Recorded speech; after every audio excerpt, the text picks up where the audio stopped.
Karibu Karo. Asante Sarafina. Msikilizaji, tunaanzia nchini Tanzania ambako vyama vya upinzani vya Chadema na ACT Wazalendo vimepinga uteuzi wa tume huru ya uchunguzi iliyoundwa jana na Rais Samia Suluhu Hassan kuchunguza matukio ya uvunjifu wa amani yaliyotokea nchini Tanzania wakati na baada ya uchaguzi wa Oktoba 29 mwaka huu. Tume hiyo iliyoundwa na Rais Samia na kutangazwa jana itaongozwa na Jaji Mkuu mstaafu wa Mahakama ya Tanzania Mohamed Othman Chande na itakuwa na wajumbe wengine 7. Makamu mwenyekiti wa chama kikuu cha upinzani Chadema John Heche amesema wao hawana imani kabisa na jopo hilo, akisema kuwa chama chao kinataka kuundwa kwa jopo huru la kimataifa ambalo litatekeleza majukumu yake bila kuegemea upande wowote. Kwanza na la msingi zaidi ni msimamo wetu unaotokana na ukweli kwamba mteuzi wa tume hiyo hana uhalali wa kisiasa, kisheria na kimaadili. Alijipachika urais kupitia mchakato usio huru, usio haki, usio wazi, usiokizi viwango vya msingi vya kidemokrasia.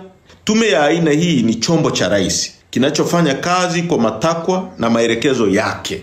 Na hata ripoti yake, rais ana mamlaka ya kuamua ichapishwe au isichapishwe, iwasilishwe hadharani au ifichwe. Kwa mantiki hiyo, si chombo huru na hakiwezi kutoa ukweli wala haki katika mazingira ambapo serikali ndiyo mtuhumiwa mkuu. Chadema inasisitiza kwamba iundwe tume huru ya kimataifa yenye uwezo, weledi, mamlaka na uaminifu wa kuchunguza kwa uhuru, umakini, mauaji na makosa dhidi ya binadamu na ukiukwaji mkubwa wa haki za msingi za raia. Naam, lakini katibu wa itikadi, uenezi na mafunzo wa chama tawala cha Mapinduzi CCM Kenani Kiongosi amesema kuwa chama hicho kina imani na jopo hilo na kutoa onyo kwa watumishi wa umma kwa CCM itawachukulia hatua kali wale ambao hawatowajibika katika majukumu yao.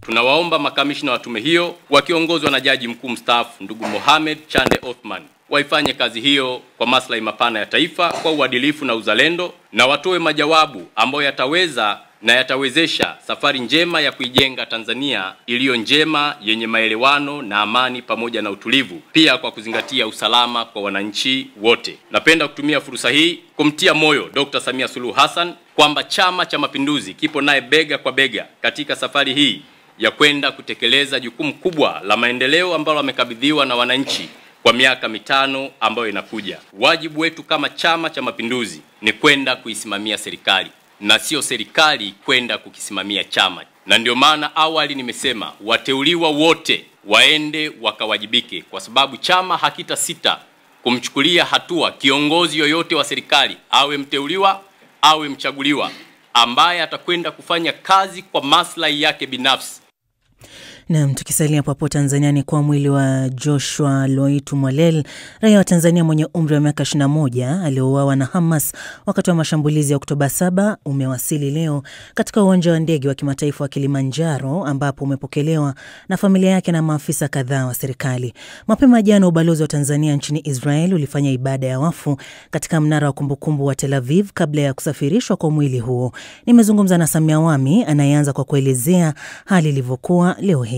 Hali kwa kweli ilikuwa ni masikitiko kwa sababu ni msiba huu na wamepokea mwili sasa, lakini kuna namna moja au nyingine unaweza kusema kulikuwa na hali ya faraja kwa namna kwamba sasa wamepata mabaki ya mwili wa mpendwa wao, na sasa wanapata fursa ya kuuaga vizuri, lakini pia hata kupumzisha vyema kwa heshima na namna ambayo inastahili, kwa sababu kwa kweli palikuwa na sintofahamu kubwa kwa sababu miili ilikuwa ni mingi kule Gaza. Watu wengi hasa familia walikuwa hawana uhakika kwamba wangeweza kupata miili au mabaki ya wapendwa wao. Kwa hivyo familia inapopata fursa kwa kweli ya kupata mabaki kama ambavyo wameyaita ya wapendwa wao, inakuwa ni faraja kwa namna moja au nyingine, maana yake sasa wanaweza kuuaga vizuri, lakini pia hata kumpumzisha hayo mabaki au mwili kwa namna ambayo inastahili. Je, jamaa au familia zao ziliweza kuzungumza? Ndiyo, familia zilizungumza. Hata hivyo familia ilizungumza kupitia kwa baba mzazi wa Joshua ambaye ndo alikuwa anawakilisha familia. Hata hivyo hakwenda kwa kina sana kumwelezea Joshua, hata kama waandishi wa habari walijaribu kumuuliza. Kwa ufupi tu hivi ndivyo alimuelezea Joshua kwamba alikuwa ni mtoto wa namna gani. Tumeshapata mwili basi inatosha. Napenda kuishukuru serikali ya Israel kwa jitihada tangu haya yalipotokea. Tangu kipindi hicho hawajawahi kukata mawasiliano na mimi, walikuwa wakini update kila wakati, na hata mwili ulipopatikana sasa kwamba wameni update. Lakini pia sina budi kushukuru serikali ya nchi ya Tanzania kwa ushirikiano na Wizara ya Mambo ya Nje, lakini pia mataifa yote ambayo yamefanya juhudi za upatanisho na kusitisha vita ambavyo vimesababisha pia kupatikana miili ya wenzetu kiwepo wa Israeli na nchi zingine, akiwepo mtoto wangu Joshua. Na viongozi wa serikali waliokuepo wamesemaje? Viongozi wa serikali walikuwepo pale, wazungumzia ushirikiano ambao umekuwepo kati ya serikali ya Tanzania lakini pia hata Israel. Manake kama nilivyosema, kimekuwa ni kipindi cha miaka miwili sasa tangu ile tukio litokee. Kwa hivyo serikali ya Tanzania kupitia waziri huyo ambaye aliwakilisha upande wa serikali, wameshukuru kwa kweli namna ambavyo serikali imekuwa ikishirikiana na Israel kwa maana ya mawasiliano. Tangia kutokea kwa kifo cha ndugu yetu, serikali ya Israel ilitupa pole, lakini ilitupa ahadi ya kwamba itashirikiana na sisi kuhakikisha kwamba mwili wa marehemu au mabaki ya marehemu yanapatikana. Na sisi tukafarijika, tukawa tayari wakati wote kushirikiana nao, na tukawa tunafuatilia katika mamlaka za serikali ya Israel kupitia ubalozi wetu wa Tel Aviv. Mheshimiwa Balozi Kalua alikuwa mstari wa mbele kufuatilia ahadi iliyotolewa na serikali ya Israel kufuatilia kupatikana kwa mabaki ya mwili wa Mtanzania wetu. Ithibati ya ushirikiano ambao tumeendelea kuupata ni siku ya jana tu, Mheshimiwa Balozi kule mjini Tel Aviv aliongoza kuuaga mwili, lakini na mamlaka za viongozi wa serikali ya Israel wakiongozwa na naibu waziri wa mambo ya nje pamoja na watendaji wengine na Watanzania diaspora iliyokuweko Tel Aviv walikuwepo kuuaga mwili huu wa marehemu. Na mipango ni ipi sasa baada ya leo? Mipango baada ya kupokelewa kwa mwili hapo, wanaelekea kijijini kwa Njiro ambaye ni uko ndiko ambako wanatoka. Kwa hivyo matarajio ni kwamba kesho watafanya maziko, na hii itakuwa baada ya ibada. Kwa hivyo mapema tu, kwa sababu sasa mwili umeshapatikana, hawana sababu ya kuendelea kusubiri sana. Wataendelea na shughuli hizo za mazishi hapo kesho huko Simanjiro. Naam, huyo ni mwandishi wa BBC Samia Wame kama alivyozungumza na mwenzangu Sarafi Nairobi. Tukisalia huko Tanzania, kesi ya uhaini na wakabili mamia ya vijana nchini Tanzania imeendelea kusikilizwa na tayari makundi kadhaa. Mapema hii leo mashauri yao yalitajwa na kuahirishwa kwa sababu upelelezi ulikuwa haujakamilika. Kwenye mahakama ya hakimu mkazi Kisutu jijini Dar es Salaam, watuhumiwa hawakufikishwa mahakamani kwa sababu za kiutawala na shauri liliendeshwa kwa njia ya mtandao. Ndugu na jamaa waliofurika mahakamani wameendelea kupaza sauti zao wakitaka ndugu zao kuachiliwa huru. Mwandishi wa BBC Egan Sala alikuwa mahakamani hapo.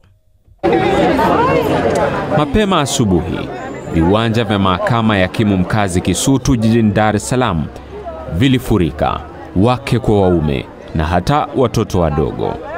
Wengi kati yao walikuwa ndugu na jamaa wa mamia ya vijana walioshtakiwa kwa uhaini baada ya maandamano ya Oktoba 29 yakipinga uchaguzi mkuu nchini Tanzania. Tofauti na walivyotarajia, ndugu zao hawakufikishwa mahakamani, na mleta taarifa alikuwa wakili wa utetezi Fulgence Masawe. Ni kwamba hawataletwa mahakamani, kesi itaendeshwa kwa njia ya mtandao video. Sasa hivi tumeingia kwenye kile chumba ambacho ni cha IT, ambacho ndio kuna facilities za kutuwezesha tuweze kupata mawasiliano nao pamoja na ofisi ya DPP. Kule nafasi ni ndogo sana, wote hatuwezi kuenea. Sasa mimi ningewaomba mweze kuwa watulivu, tuingie, tukimaliza kesi basi tutakuja hapa tutawapa matugomba nini kinaendelea. Shauri hili linasikilizwa kwa makundi, na kwa mashauri yaliyotajwa hii leo yote yamehairishwa kwa sababu upelelezi haujakamilika na yamepangiwa tarehe nyingine, kama wanavyoeleza mawakili wa utetezi Peter Kibatala na Paul Kisabo. Tumeingia mahakamani na tumefanya process za kisheria zikiwemo kuuliza status ya upelelezi, na kwa bahati mbaya upelelezi haujakamilika. Kwa hiyo tunasubiria siku nyingine ambayo ni tarehe 25 Novemba ili upande wa mashtaka waweze kutuambia wamefikia wapi kuhusiana na swala la upelelezi. Hata mashtaka na watu 34 waliongezwa wengine 4, lakini tujielezwa ni lini waliongezwa na hatujaambiwa pia majina yao. kwamba ni fulani na fulani na fulani. Kwa hiyo hilo pia limetokea leo na kesi sasa imeahirishwa hadi Disemba 3 mwaka 2025 kwa ajili ya kutajwa, na mahakama imetoa amri kwamba siku hiyo watuhumiwa waletwe mahakamani kwa sababu mahakama inatakiwa iwaone. Wengi walikuwa na shauku na imani ya kuungana uraiani na ndugu zao baada ya kauli ya msamaha toka kwa Rais wa Tanzania Samia Suluhu Hassan. Kwa mujibu wa sheria mwenendo wa makosa ya jinai, mkurugenzi wa mashtaka nchini ana mamlaka ya kuondoa kesi yoyote ambayo iko mahakamani kwa wakati wowote. Kwa hiyo ilikuwa inawezekana hata kama ni leo wangeweza kufika mahakamani na kusema tunaiondoa hii kesi, hatuna nia ya kuendelea nayo. Kwa hiyo hakuna muda specific kwamba ni siku moja, siku mbili, siku tatu, lakini kwa sababu umeniuliza na ni maagizo ambayo yalitolewa, nadhani ni ofisi hiyo sasa ambayo inapaswa kutekeleza hayo majukumu. Kwa ndugu na jamaa, simanzi na upweke vinaendelea. Tunakuja hapo tunapata imani na tutaona tutatolewa msamaha rais, lakini tunakuja tujaona tunaambia tarehe 3. Mama, bwana umeshasema waachiwe. Kwa nini hawaachiwi mama? Ndugu zetu tunalia wako mundani, hatujui mustakabali wao. Naelewi, nafika Segerea ananiuliza dada waini ni nini? Yaani aelewa hata waini ni nini. Anasema tu amepewa kesi ya waini. Hata wa upande wa jamhuri wangetoka kutuambia watu wetu wako wapi, kwa sababu leo ni NIC, leo ni siku ya ngapi? Leo tarehe 19. Inatarajiwa siku ya kesho makundi mengine kadhaa yatafikishwa mahakamani hapo kusomewa na kusikilizwa kwa mashauri yao. Igan Sala, BBC, Dar es Salaam. Na sasa tuelekee Ukraine ambapo maafisa wa nchini humo wamesema watu wasiopungua 25 miongoni mwao wakiwa watoto 3 wameuawa katika mashambulizi ya Urusi yaliyolenga majengo mawili ya ghorofa mjini Ternopil. Mashambulizi hayo yanatajwa kuwa makali zaidi kuwahi kushuhudiwa magharibi mwa Ukraine. Rais wa Ukraine Volodymyr Zelensky aliyoko ziarani nchini Uturuki amesema Urusi imefanya mamia ya mashambulizi angani kwa kutumia ndege zisizo na rubani na makombora ikilenga miji kadhaa na miundombinu. Omari Mkambara na maelezo zaidi.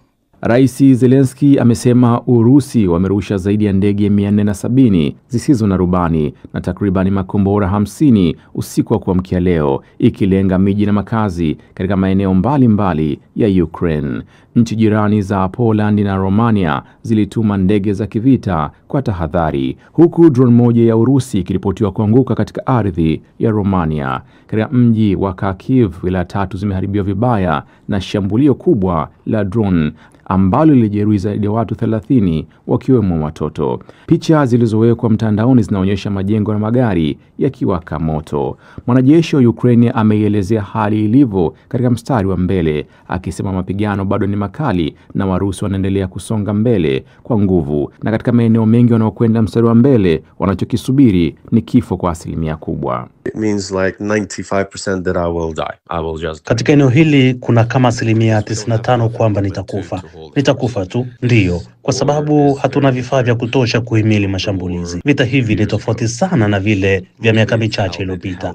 Sasa vinategemea zaidi matumizi ya ndege zisizo na rubani na kwa wanajeshi wa ardhini kukaa tu kwenye mitaro wakisubiri droni washambulie. Kimsingi ni kama kwenda kufa. Kwa hiyo sijui nijisikie vipi. So I don't know how would I feel. Wizara ya nishati ya Ukraine imesema maeneo kadhaa nchini humo yamekumbwa na kukatika kwa umeme kutokana na mashambulizi hayo. Shambulizi hili ni miongoni mwa shambulizi baya zaidi magharibi mwa Ukraine tangu uvamizi wa Urusi mwezi Februari 2022. Pia Rais Zelensky amesema kuna uharibifu mkubwa katika miji ya Ternopil na huenda watu zaidi wamekwama kwenye vifusi. Waokoaji bado wanatafuta manusura katika jengo la makazi jijini Ternopil, huku idadi ya raia waliouawa na kujeruhiwa ikiwa bado haijajulikana. Miundombinu ya nishati, usafiri na majengo ya kiraia yameripotiwa kuharibika vibaya katika maeneo mengine ya mkoa wa Ivano, na watoto 2 miongoni mwao walijeruhiwa. Mashambulizi haya yanakuja siku moja baada ya jeshi la Ukraine kuthibitisha kutumia makombora ya masafa marefu kutoka Marekani kwa lengo la kushambulia ndani ya Urusi, na ikiwa ni mara ya kwanza kukiri kufanya hivyo. Urusi imeshutumu Ukraine kurusha makombora 4 katika jiji la Voronezh na ikidai kwamba yote yalidunguliwa. Wakati huo huo, Rais Zelensky atasafiri kuelekea nchini Uturuki kujaribu kufufua juhudi za Marekani za kutafuta njia ya kumaliza vita hivyo, na atakutana na Rais Recep Tayyip Erdogan, na pia atakutana na mjumbe maalum wa Rais Donald Trump, Steve Witkoff ambaye amekuwa akifanya mazungumzo na mwenzake wa Russia Dmitriev. Ikulu ya Kremlin imesema kuwa hakuna mwakilishi wote wa Urusi atahudhuria mazungumzo hayo. Waziri wa mambo ya nje ya Urusi amesema masharti ya amani hajabadilika tangu kutolewa na Rais Putin 2024. Tukiachana na mzozo huo kati ya Urusi na Ukraine, tunaelekea mzozo wa Mashariki ya Kati ambako takriban watu 13 wameuawa katika shambulizi la Israel karibu na kambi ya wakimbizi ya Kipalestina kusini mwa Lebanon, kwa mujibu wa Wizara ya Afya nchini humo. Jeshi la Israel limesema lilikuwa limewalenga Hamas wanaofanya kazi katika uwanja wa mafunzo katika eneo la Ain el-Hilwe. Saif Abdalla na maelezo zaidi. Jeshi la Israel lilisema kwamba eneo hilo lilitumika na Hamas kupanga na kufanya mashambulizi dhidi ya Israel, madai ambayo Hamas ilikanusha na kuyataja kuwa ya uzushi na uongo. Israel imekuwa ikifanya mashambulizi ya anga ya mara kwa mara wakilenga watu na maeneo kadhaa nchini Lebanon tangu kufikiwa kwa makubaliano ya kumaliza mzozo na kundi la kijeshi la Hezbollah na laungwa mkono na Iran. Mashambulizi mengi yamelenga Hezbollah, lakini Israel pia imeshambulia Hamas nchini humo. Pamoja na waliouawa, Wizara ya Afya ya Lebanon ilisema kwamba watu 4 walijeruhiwa katika shambulizi hilo. Picha zilionyesha wahudumu kutoka huduma za dharura wakiwa kwenye eneo la El-Helwa ambayo ni kambi kubwa zaidi ya wakimbizi wa Kipalestina nchini Lebanon. Video mtandaoni pia zilionyesha magari ya wagonjwa yakipitia mitaa iliyo karibu na kambi hiyo yenye msongamano mkubwa, huku moshi mzito ukifuka kutoka eneo lilolengwa. Ripoti za awali zilisema shambulio hilo liligonga eneo la nje la msikiti huo ambao kwa kawaida huwa na shughuli nyingi usiku, huku Hamas ikilaani shambulizi hilo. Ilisema haikuwa na kituo chochote cha kijeshi katika kambi za Kipalestina nchini Lebanon na kwamba eneo lilolengwa lilikuwa uwanja wa wazi wa michezo. Katika taarifa yake, jeshi la ulinzi la Israel IDF limesema kwamba kabla ya shambulizi hatua zilichukuliwa kupunguza uwezekano wa kudhuru raia, ikiwemo matumizi ya silaha sahihi, uchunguzi wa anga na taarifa za ziada za kijasusi. Hamas ilishambulia Israel tarehe 7 Oktoba mwaka 2023 na kuua takriban watu 1200 na kuwateka wengine 251. Mapigano kati ya Israel na Hezbollah yaliongezeka baada ya kundi la Lebanon kurusha makombora kwenye maeneo ya Israel siku moja baada ya tarehe 7 Oktoba mwaka 2023. Hezbollah ilisema lilikuwa tendo la kuonyesha mshikamano na Wapalestina wa Gaza. Israel na Hezbollah zilipigana mzozo uliodumu kwa miezi 13 uliomalizika kwa kampeni kali ya mabomu ya Israel na uvamizi ardhini kusini mwa Lebanon mwezi Oktoba mwaka 2024. Mamlaka za Lebanon zilisema mashambulizi ya Israel yaliwaua takriban watu 4,000 nchini humo, wakiwemo raia wengi, na kusababisha zaidi ya wakazi milioni 1.2 kukimbia makazi yao. Mamlaka za Israel zilisema zaidi ya wanajeshi wake 80 na raia 47 waliuawa katika mapigano hayo. Ni taarifa yake Saif Abdalla.